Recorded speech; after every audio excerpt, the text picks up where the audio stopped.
Re-Zero, Arc 8, Chapter 43, to each their long-cherished desires.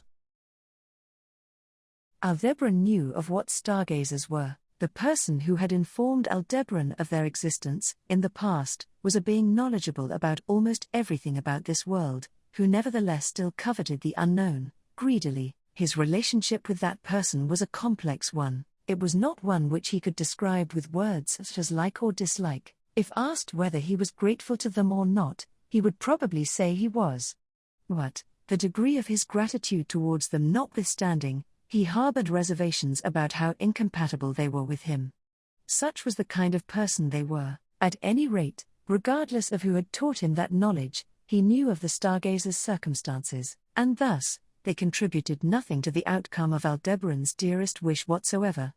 More important than his interest in the stargazers or whether they were involved with him or not, was the fact that they had dragged them into this. When Priscilla had first declared she would head for Wallachia, through trial and error he attempted to stop her. Once she had decided on something, however, her mind would not be swayed no matter what, so, the best he could do was to accompany her, endeavoring to serve as her insurance as much as possible. But for Aldebaran, the fact that he had happened across them in this empire, was undoubtedly a cruel twist of fate. Always, fate would intervene in Aldebaran's life in extremely odious ways. Therefore, he did not have the slightest good impression in regards to fate, but just this time, he was grateful. If they were here, it would be a different story.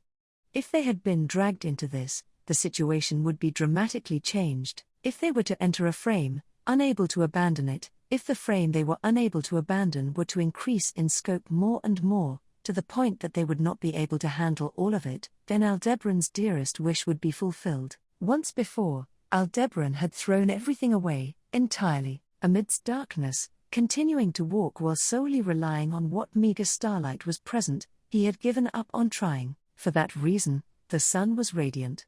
As if there was no such thing as darkness, it had scorched his resignation to naught. If it was to protect that dazzling sun, he was fine with licking the boots of fate.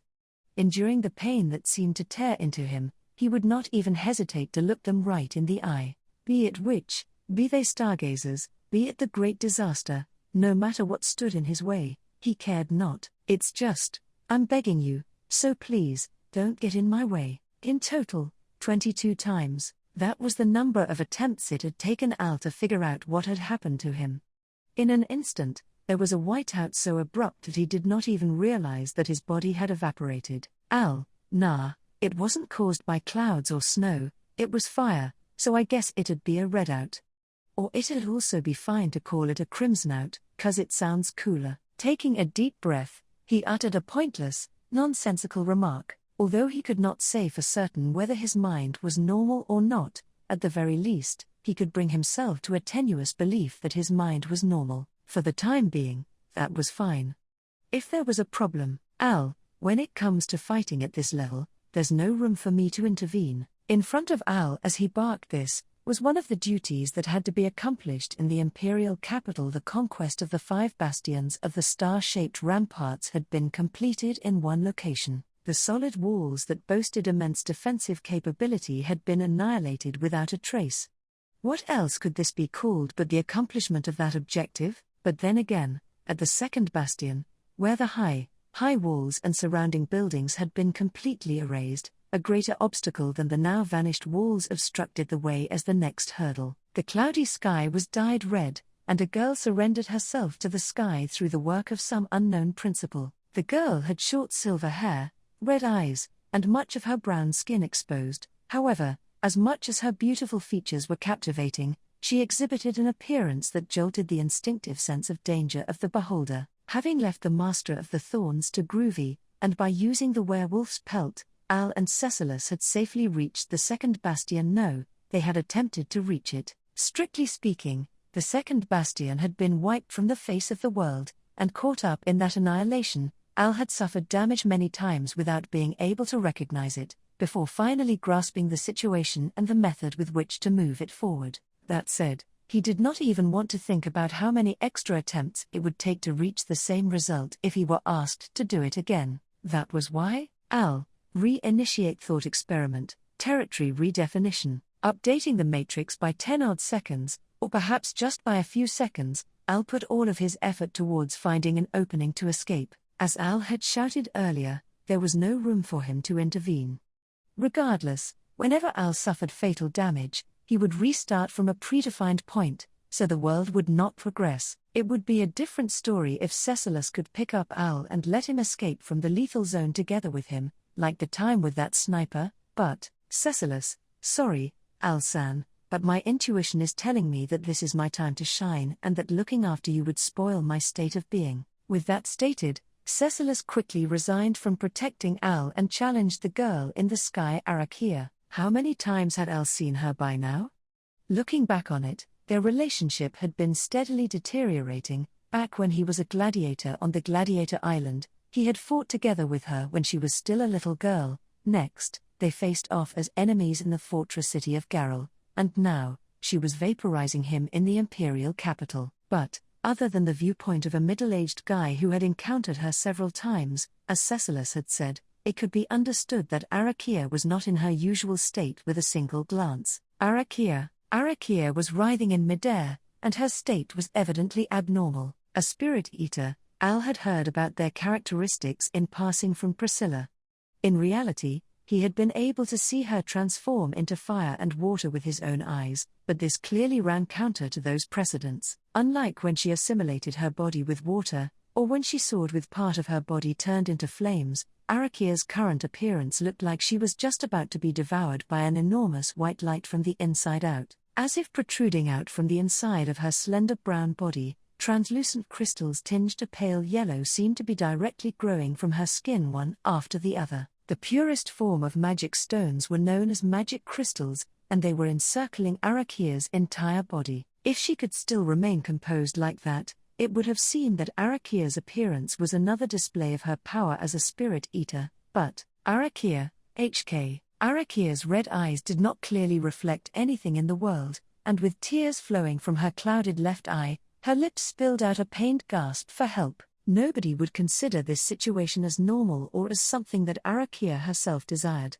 If a child cried out with a gaping mouth, tears streaming down from their eyes as they repeatedly pounded on someone, even supposing they closed their eyes, plugged their ears, and covered up their skin, they would still know that the child was crying nonetheless. That was exactly what Arakia was doing right now. Al, don't tell me you're gonna say that you can't leave a crying child alone. Al, at the end of his rope and trying his best to flee from the ruin, shouted in desperation to Cecilus, who was rushing towards it. Upon hearing this, Cecilus did not look back, but shook his shoulders in a way that made it clear that he had laughed. Cecilus, the tears of women and children can be the instigator to get a story moving.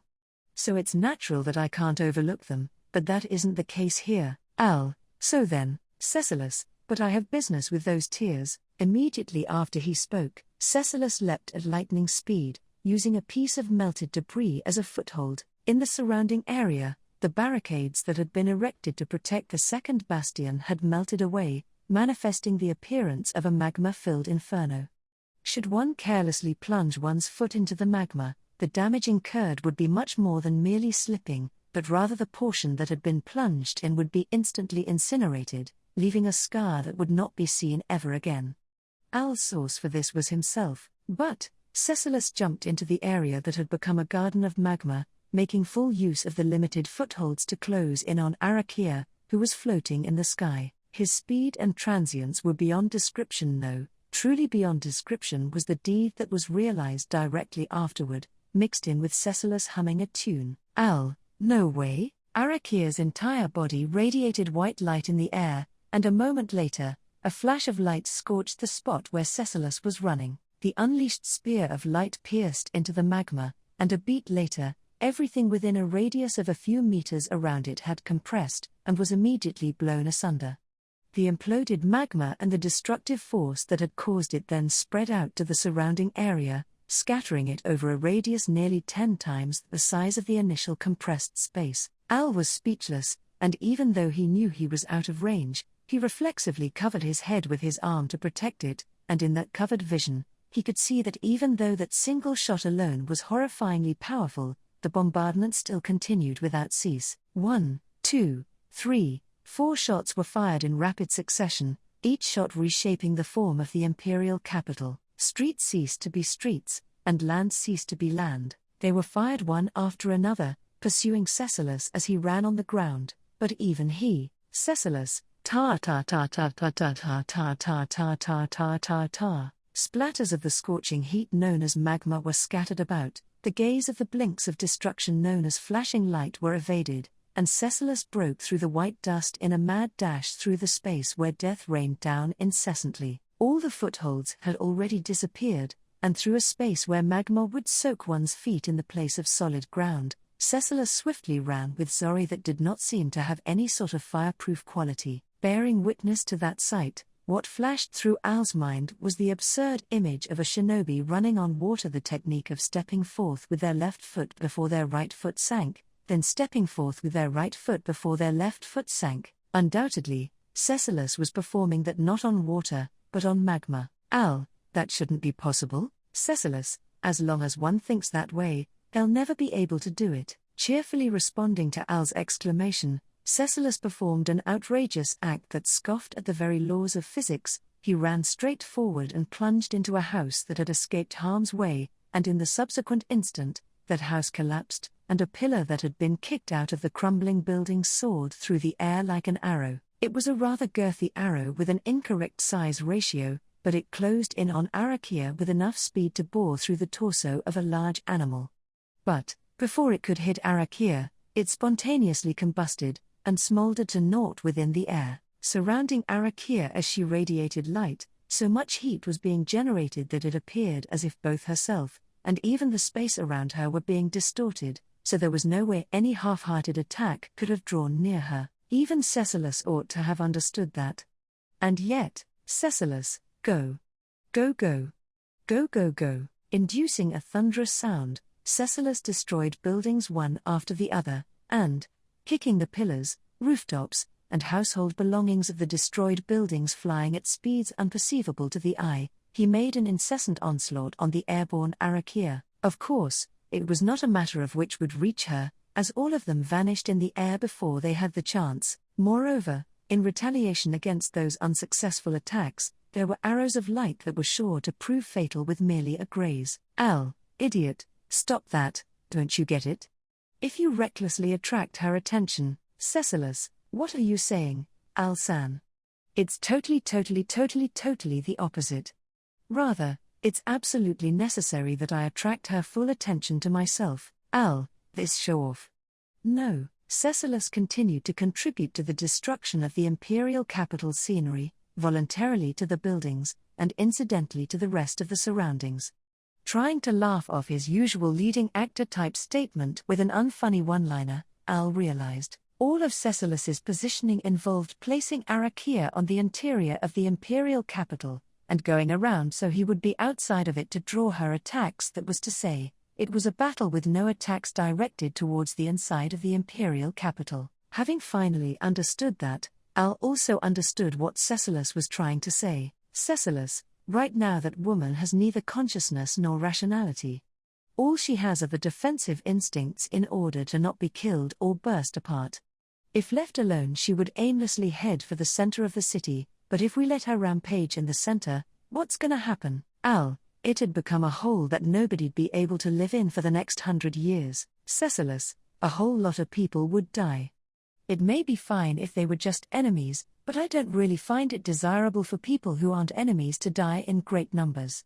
The world will get lonely, after all. Saying so in a calm tone, Cecilus dodged the ray of death that attempted to graze him, and devoted himself to lightning speed in order to implement his statement. Unable to hide his surprise at Cecilus's unexpectedly decent motivation, Al stuck his finger into his heated iron helmet, and adjusted its angle while holding his ground. As Cecilus had said, currently, Arakia did not have the leeway to turn her attention anywhere else. Arakia had taken in something beyond Al's imagination, and desperately enduring as it overflowed, she was merely counterattacking by reflex against any threat that could impede her. Thus, Cecilus continued to put himself at a critical distance and meddle with Arakia in order to keep her contained here, as he claimed it was necessary to prevent the imperial capital from being destroyed. Al, Cecilus's aim, and the peculiar situation Arakia had been placed in.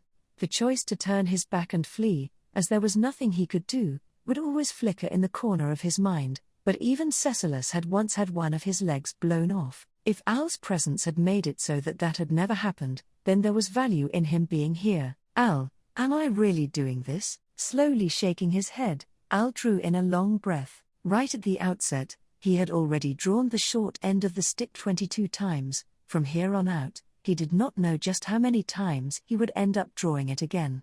As a result, he wondered what might happen to his sanity. However, regardless of whether he was sane or not, there would never be any mistaking that the sun was dazzling. Al, in that case, I'm fine with this. The metal fixtures on his helmet made a sound as he plucked them, and Al took one step forward. Then, Al, the unleashed white light aiming for Cecilus exploded 10-odd meters in front of him, and the magma droplets blown away by the aftershock directly caught Al, who had not dodged. Al, next, with his redefined territory, the ordinary man resolved himself to step onto the grand stage. Cecilus Segment had once told Arakia something. In the past, he had done so during a battle to the death between the first and the second, an event regarded as commonplace in the imperial capital. In the midst of a chat between Arakia and Cecilus, who were the defeated and the victor respectively, a conversation taking place in a vast field reduced to a scorched plot, the latter had sliced open the clouds with his katana, a technique he had purported as being nothing but something for show. In reality, Cecilus had thought it held no utility other than for surprising people. Having witnessed it firsthand, Arakia too evaluated that as a skill devoid of any useful purpose whatsoever. That was the divine miracle of empty sky that Rowan Segment had spent his lifetime devising for those who were transcendent monsters. It was worthy of naught more than being dubbed a flashy performance. That was to say, a long leg glided through the air, and with a delay, a strong wind blew the dust away. Quickly stooping down to evade the powerful leg, he spotted an opening in the large sweeping kick of his opponent, and unsheathed his blade towards the slender waist in an attempt to cleave them in twain. An impact slammed into his chest. The air was squeezed out of his lungs, and looking down with eyes widened, that which had caused his sternum to grate were the multiple tails growing from the rear of the woman who had unleashed the kick. Rowan, HK. Its fur soft, a tail like that of a fox had delivered a strike unbelievably vigorous, causing the body on the receiving end to fly backwards, bouncing off the ground. Once, twice he witnessed heaven and earth revolving, and upon the third time, bidding farewell to the skies, he thrust his sword into the ground, as to bring his momentum to a halt. Heel smashed into the ground, and clenching his molars he immediately sheathed his blade, his stance one for drawing his sword. Woman, do you understand by now? Rowan, the very start of the movement, aiming to unleash his swordsmanship, ought to have had a glint of light reflect off the blade to accompany its drawing from the scabbard, but it was stopped by the hand of the woman, pressing against the handle of the katana still in its sheath. He fell silent at that instant, and as the woman faced him, the corners of her long slitted eyes drooped as if pitying him, and, woman, you are not worthy as my opponent. Rowan, oh, as if to sever that pity, instead of drawing the pinned in katana, with the handle fixed in place as an anchor, he pulled off the scabbard, revolved by half a turn, and slammed the scabbard fashioned from the bone of a witch beast into the side of her face. The force, the angle, the feedback from the swing, they all told him it had been more than sufficient to pulverize the human cranium. However, woman, the one to be smashed to pieces was the scabbard, and the woman, the foxwoman who called herself Iris, displayed no sign of pain in her expression. But, as she raised the hand that had been pinning down the handle, her lips, in which pity still remained, quivered. Iris, I shall not allow you to die, but the pain shall be to such an extent. Striking her palm against his forehead, he rolled backwards as his body was blown away. This time, his defensive stance to endure a hit was torn asunder, his brain bobbing about. He traveled down the long, oh so long boulevard before the Crystal Palace, bouncing for tens of meters without stopping. Bouncing, bouncing, bouncing and rolling, rolling and rolling, he rolled until he lay spread-eagled. And then, Rowan, having been left half dead after only a short battle, Rowan Segment gazed in wonder. She was far too excessively, exceedingly, powerful, an unbelievably strong individual. Of course, He had fully understood that she was a formidable opponent. And yet, he had believed that after one thing or another, he would be the one to come out on top ultimately, as that was how things had always gone until then. This occurrence too would come to an end in the same fashion, most likely. Here, the misfortune of the man known as Rowan Segment shall be narrated. The man who had been traveling with him, Heinkel Astria, was a man whose misfortune laid in the fact that he had not been chosen for a single thing that could only be obtained via being chosen. On the other hand, Rowan Segment was a man who had continued to be chosen for things that could only be obtained via being chosen, which had resulted in his misfortune. Rowan Segment held a long-cherished desire. Something he kept pursuing. A prayer he continued to long for. In order to reach the heavenly sword, he had endured all kinds of hardship, mastered every conceivable necessity, no matter what sort of devil or monster he was branded as. He possessed the hunger to fulfill that goal. In that wish, there was no lie or falsehood. It had nothing to do with compromise or resignation. He had never once been dishonest about the sword or technique he tried to master, nor had he ever missed a training session. But Rowan Segment had never encountered them, had never encountered a worthy rival who had reached the same heights as him, a formidable enemy who could invigorate him with the notion that he had no other option but to overcome them, a love that would push him to places he could not reach alone. He had simply never done it. He cut down every single person he encountered, and due to some causality, he had never collided with anyone whom his ability with a sword could not surmount. Continuously he missed opportunities to clash with the many transcendent beings in this world, and, upon falling into despair at that which he could not reach, upon wishing for death, he had been bestowed a commandment, becoming a stargazer. Had he been granted the chance, Rowan Segment's swordsmanship would have likely made the world tremble throughout its entirety. But, devoid of a worthy rival,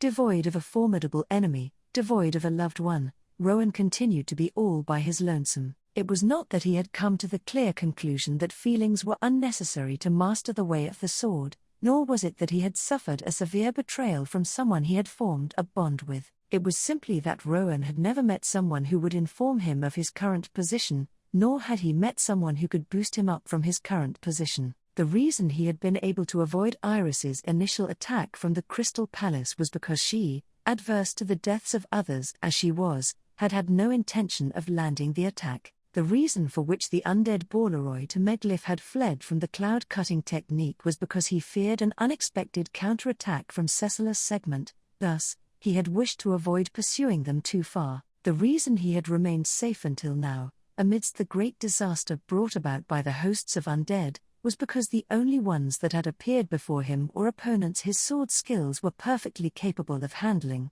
The reason for which Rowan had not been dispossessed of his life by Cecilis Segment, the latter refusing the former's attempt at instigating the assassination of the Empire, was because the latter said, "It may be impossible, Dad, but get really strong then come back here and fight me. I've got a feeling that a development like that would be heated."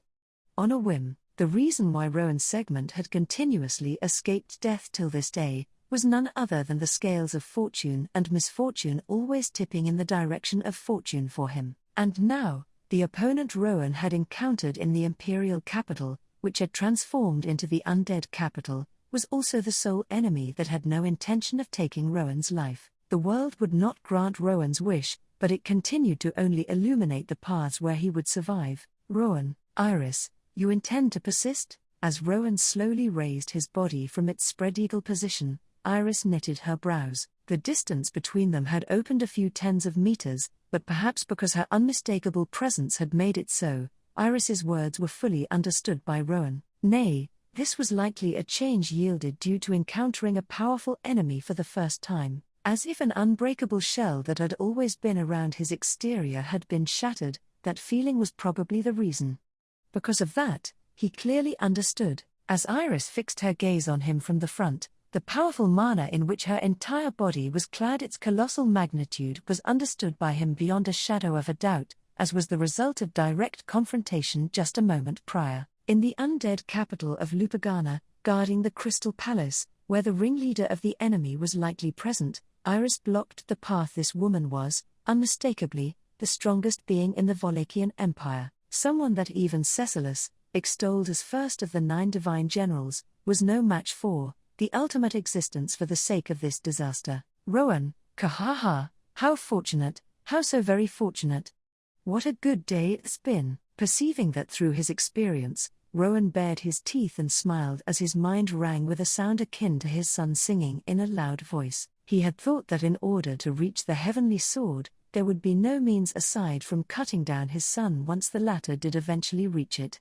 However, if he were to encounter a being that surpassed even Cecilus, like he had now, it was a quicker story. It was not eventually, the time was now. Right now, at this moment, Rowan's segment would reach the apex of the sword, and seize the seat of heavenly sword. For that purpose, Rowan, swordsman, Rowan's segment. Once more, sheathing the katana which he had yet to let go of, he spread his legs, adopting a stance with the blade at his waist. In the far distance of his vision stood Iris, the distance that had opened between the two of them a sign that he had run out of luck. No, the result of his days of blood and sweat in his endeavor to reach the apex remained, still, and now, he would receive the reward commensurate with that from Iris's slender neck. Rowan, cloud-cutting, with the blade being unsheathed, a flash of the sword was unleashed. Iris, standing motionlessly, faced it head-on. The air present ahead was cut down by the flash, the foliage interrupting the path were cut down by the flash,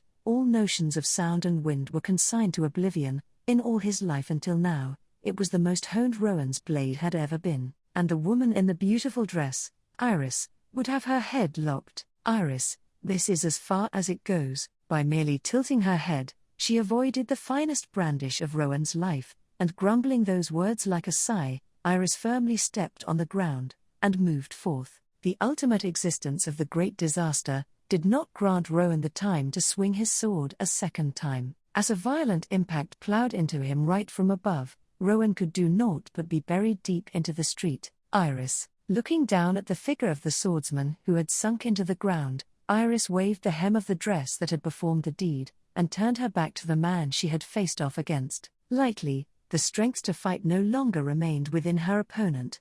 She would be under no threat even with her back turned to him. It was sad to say, but even supposing strength was indeed present, even if he did attempt to launch a surprise attack, it would not reach Iris. Iris, while you are still with your life, you must leave the imperial capital. Those words were to be spoken at the outset to the weak, spoken only at the end of a duel to the death were the opponent strong. As an opponent to whom these statements ought be given, Rowan was a terribly troublesome person.